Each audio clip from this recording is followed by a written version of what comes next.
Hi అండి. అందరికీ నమస్కారం. 'సత్యభామ' సీరియల్ ఈరోజు ప్రోమోలో ఏం జరగబోతుందో చూద్దాం. మహదేవయ్య అయితే సత్యకి కాల్ చేస్తూ ఉంటాడు. చేసి తనతో ఇలా అంటూ ఉంటాడు. "అసలు నిన్ను నీ పుట్టింటి గడప దాటి బయటకి రానియ్య" అని అంటూ ఉంటాడు. సత్య మాత్రం అలా చూస్తూ ఉంటుంది. "ముందు గది ఆలోచించుకో" అని సత్యని బెదిరిస్తూ ఉంటాడు వాళ్ళ మామయ్య.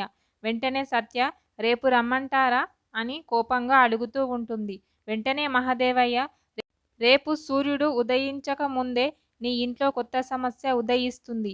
దాంట్లో నుంచి ముందు బయటపడు" అని అంటూ ఉంటాడు. సత్య అయితే ఆలోచిస్తూ ఉంటుంది. వెంటనే మహదేవయ్య "వెనకసిరి ఈడికి అచ్చే ముచ్చట సోచాయించు" అని అంటూ ఉంటాడు. "యాది పెట్టుకో నీ మొగుణ్ణి కూడా ఆడ ఉండనియ్య" అని చెప్తూ ఉంటాడు సత్యతో అయితే. సత్య వాళ్ళ మామయ్య అన్న మాటలకి కోపంతో చాలా రగిలిపోతూ ఉంటుంది. ఓకే. థ్యాంక్ యూ అండి. నా ఛానల్ని సబ్స్క్రైబ్ అండ్ లైక్ చేయండి.